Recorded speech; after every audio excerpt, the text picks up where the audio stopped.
Assalamualaikum warahmatullahi wabarakatuh.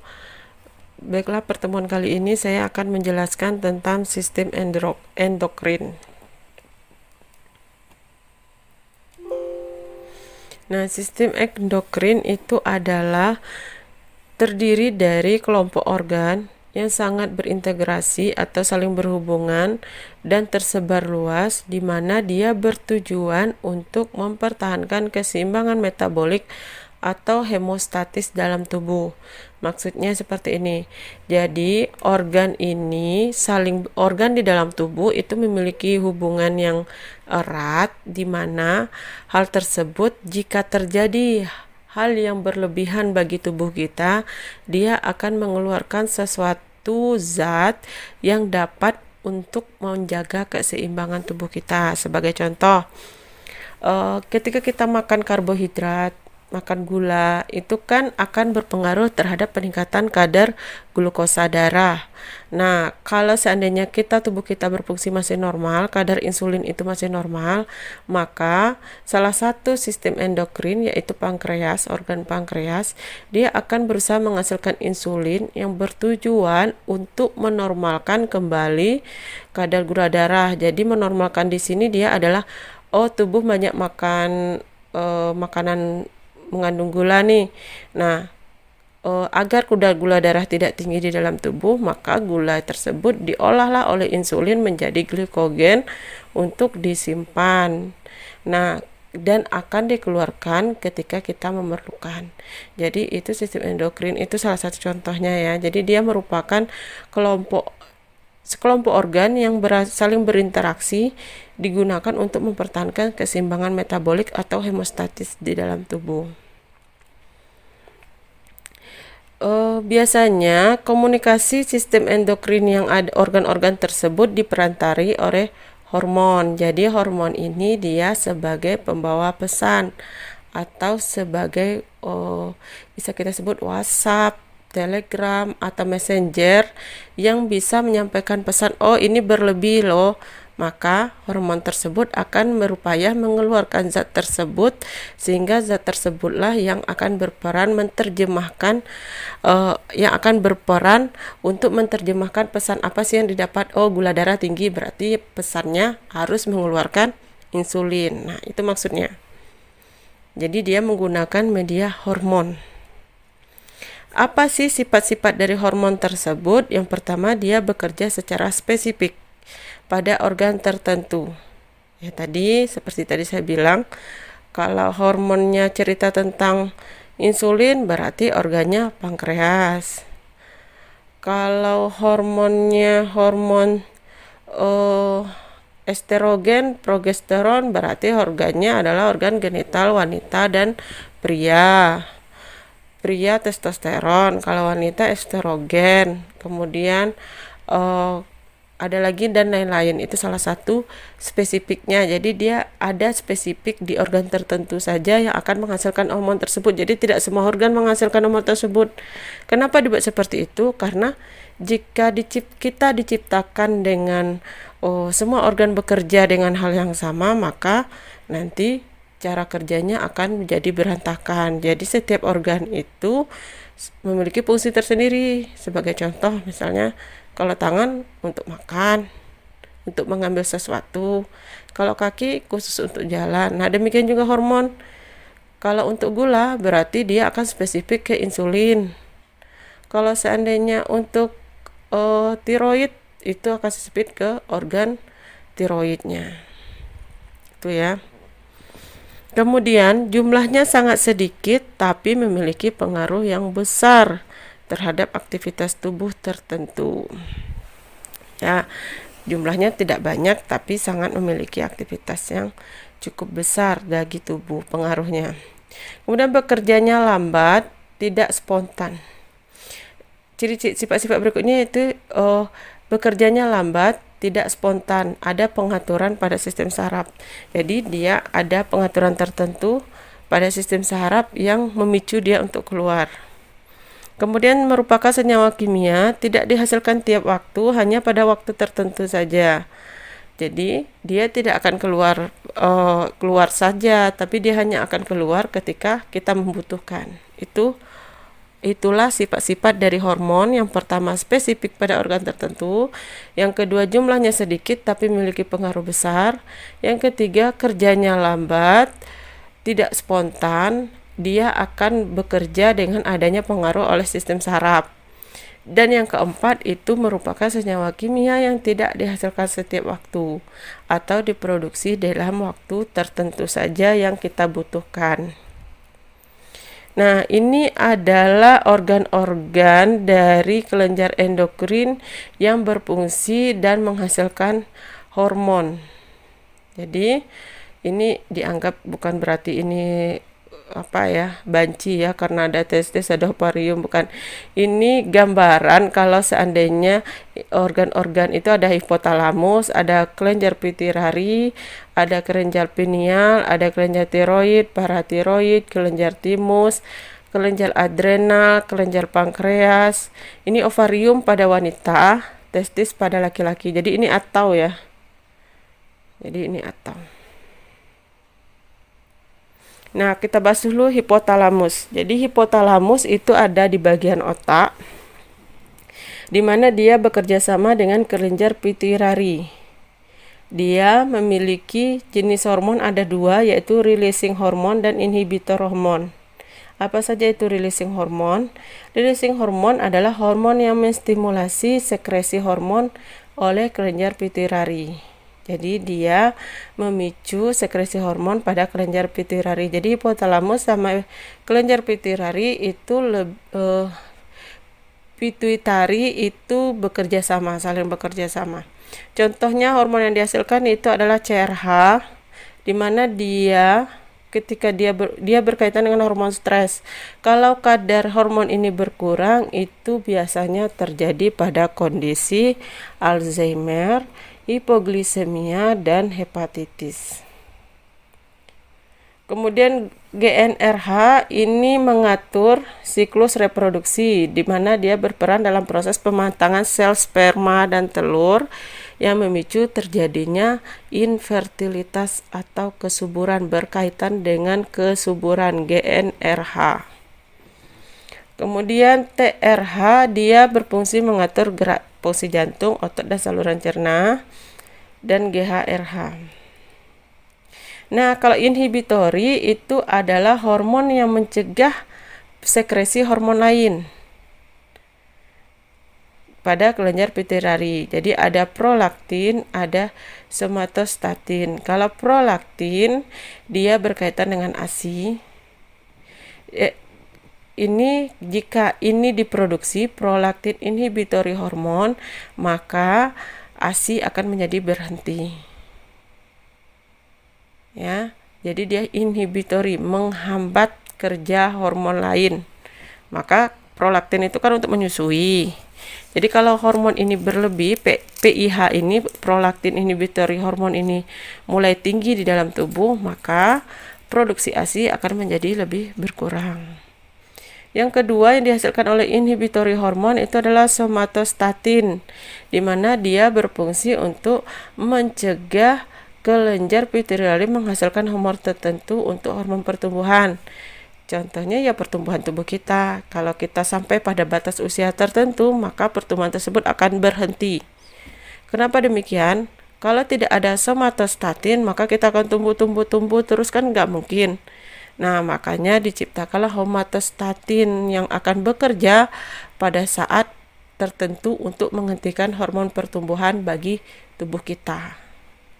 Sehingga pada saat usia tertentu kita akan memiliki tinggi badan yang segitu-segitu aja, jadi nggak akan berubah lagi. Nah, kelenjar pituitari juga akan berkaitan dengan kelenjar hipofisa atau kita sering disebut hipofisa. Dia juga menghasilkan hormon antidiuretik. Jadi dia di sini bertugas untuk mengontrol keluarnya urin. Kalau tanpa hormon antidiuretik, maka urin akan keluar terus. Maksudnya itu kalau kita lagi mau pipis, benar-benar mau pipis, Nah, kalau tanpa adanya hormon antidiuretik, maka kita tidak bisa mengontrol tersebut. Ini biasanya terjadi pada orang yang sudah berumur tua. Itu biasanya hormon antidiuretiknya sudah sangat sedikit. Nah, makanya orang yang sudah tua itu tidak bisa mengontrol keluarnya BAK. Nah, kalau kita yang masih muda, yang masih berfungsi dengan baik, itu kan bisa dikontrol. Nah, kalau itu keluar, maka kita bisa menahan BAK kita. Itulah fungsi dari antidiuretik hormon. Kemudian anterior pituitary ini berkaitan dengan sama tadi yang di hipotalamus tadi, gen TRH itu tadi. Nah, kemudian masuk ke hormon tiroid, terdiri dari tiroid follicular cell thyroxine dan triiodotironin. Kemudian kalsitonin yang berfungsi menurunkan kadar kalsium dalam darah dan meningkatkan absorpsi kalsium di tulang. Jadi kelenjar tiroid ini berperan dalam menurunkan kadar kalsium dalam darah untuk diserap oleh tulang. Jadi dia juga berkaitan dengan pertumbuhan ya. Kalau kalsium kan sangat dibutuhkan oleh tulang. Nah, itu kelenjar tiroid. Efek apa yang timbul ketika kita mengalami kekurangan kelenjar tiroid adalah gondok. Ini hipertiroid. Kalau kelebihan itu menyebabkan gondok. Kekurangan juga akan menyebabkan gondok. Terus kekurangan tiroid saat hamil itu akan menyebabkan kretinisme, yaitu menghambat pertumbuhan si bayinya atau mengalami kelainan mental pada si bayinya. Jadi hormon tiroid ini sangat berperan dalam proses penyerapan kalsium yang sangat kita butuhkan untuk hormon pertumbuhan. Nah, bagaimana dengan kelenjar paratiroid? Dia berproduksi paratiroid. Dan dia juga berfungsi dalam meningkatkan kadar kalsium dan magnesium, tapi menurunkan kadar fosfat dalam darah. Nah, ini letaknya. Kalau tiroid itu di sebelahnya, yang paratiroid itu yang di sebelahnya lagi. Ini gambarnya. Nah, masuk lagi kelenjar pankreas. Nah, kelenjar pankreas ini berkaitan sama glukosa darah. Nah, jadi dia terletak dalam pulau Langerhans pankreas sebagai kelenjar endokrin, di mana dia memiliki beberapa jenis, yaitu sel alfa, sel beta, dan sel delta. Di sini dia menghasilkan produksi zat-zat yang berbeda. Kalau sel alfa dia akan menghasilkan glukagon, jadi sama-sama di pankreas ya. Tapi glukagon ini fungsinya kebalikan dari insulin. Kalau glukagon dia bertugas mengeluarkan simpanan glukosa, maksudnya simpanan glukosa yang bentuk glikogen itu akan dikeluarkan membentuk glukosa oleh glukagon. Sedangkan insulin dia mengambil glukosa untuk disimpan di otot, lemak, dan hati, dan akan dikeluarkan. Yang mengeluarkannya itu amenadalah si glukagon. Jadi sel alfa mengeluarkan glukagon, sel beta pankreas itu mengsekresi insulin, di mana dia bertugas menyimpan kadar gula yang berlebih di dalam tubuh pada otot, lemak, dan hati. Dan yang terakhir itu sel delta, di mana ketika tidak dibutuhkan dia akan menghambat pelepasan glukagon dan insulin. Misalnya ketika kita sudah aman-aman saja, sudah diambil gulanya, sudah disimpan, kemudian tidak merasa lapar, tidak perlu melakukan pelepas aktivitas yang berlebih, maka sel delta akan mengeluarkan somatostatin, sehingga kadar glukagon dan insulinnya dapat dihambat pengeluarannya.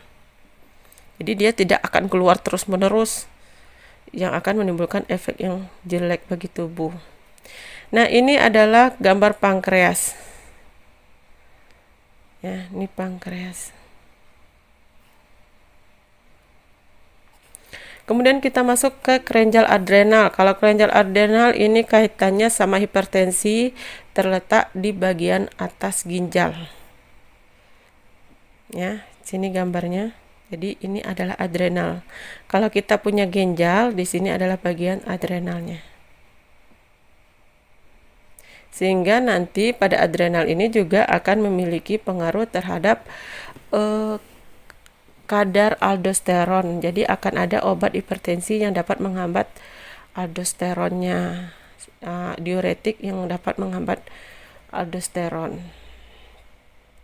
Kelenjar adrenal ini akan menghasilkan mineralokortikoid, glukokortikoid, gonodokortikoid.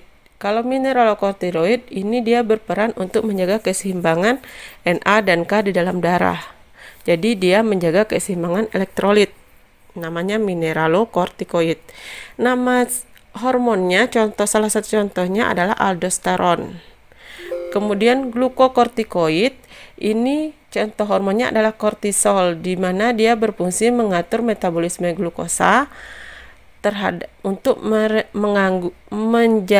menghindari stres dan melawan responsi dari inflamasi. Kemudian gonadokortikoid ini untuk hormon seks, di mana dia menghasilkan androgen dan estrogen pada wanita dalam jumlah yang tidak signifikan. Wanita dan pria menghasilkan steroid dalam jumlah yang tidak signifikan. Nah, jadi ini gambaran bahwa adanya sinyal-sinyal tersebut akan memberikan pergerakan-pergerakan yang menghasilkan organ-organ tertentu untuk menghasilkan zat-zat yang kita butuhkan. Contohnya, ini ada seorang wanita, dia melihat ular. Kemudian dia kaget. Setelah kaget, sampailah sinyal. Oh, dia kaget nih. Sampai sinyal dia kaget, kemudian muncullah ACTH. ACTH tadi fungsinya apa? Sebentar, kita buka ulang lagi.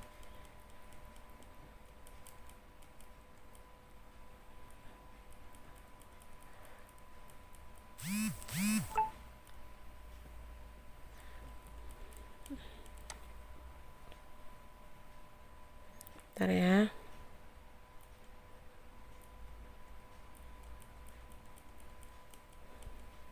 Nah, sampailah sinyal, kemudian asetilkolin dia akan menghasilkan epinefrin. ACTH ini asetilkolin, dia akan menghasilkan epinefrin.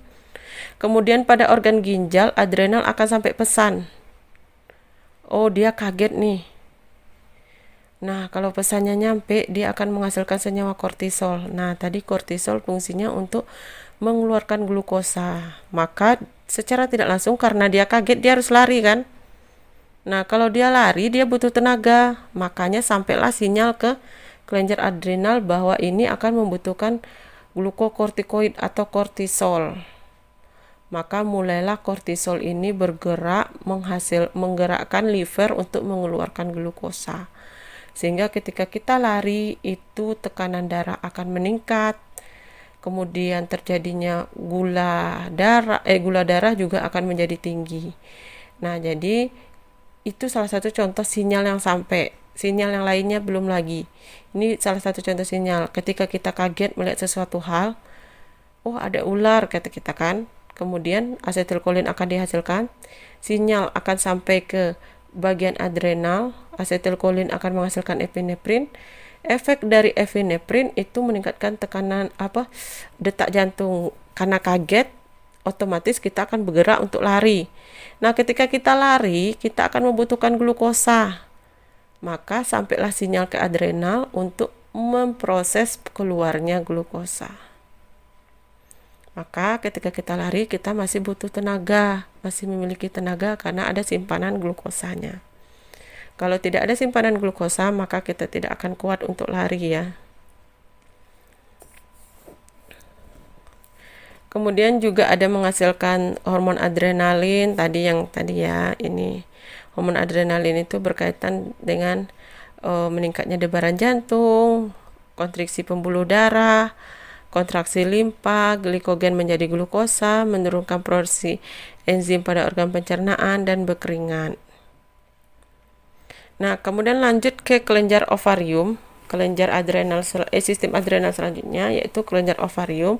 Kalau ovarium otomatis kita akan berkaitan dengan estrogen, progesteron, relaksin dan inhibin. Estrogen dan progesteron ini berperan dalam siklus menstruasi, kehamilan, dan perkembangan kelenjar mamae. Kemudian relaksin itu membantu dilatasi uterus pada akhir kehamilan. Jadi pada kelenjar ovarium dia juga menghasilkan senyawa relaksin yang membantu pada proses melahirkan. Jadi dia pada akhir kehamilan kita akan menghasilkan hormon yang namanya relaksin. Dia akan membantu dilatasi uterus atau pembesaran uterus, peregangan di saat akhir kehamilan untuk proses pengeluaran bayi.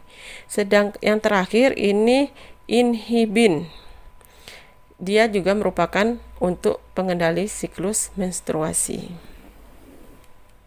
Nah, kalau yang pada laki-laki itu terletak pada skrotum, menghasilkan testosteron dan inhibin.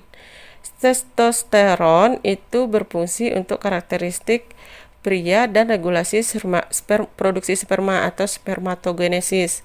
Dan yang inhibin pada pria itu adalah pengatur produksi sperma, berbeda pada inhibin pada ovarium. Kalau ovarium membantu proses menstruasi, kalau pada kelenjar testis itu membantu pada proses regulasi pembentukan sperma. Oke, baiklah, demikianlah sistem endokrin. Semoga mudah dipahami. Saya akhiri. Assalamualaikum warahmatullahi wabarakatuh.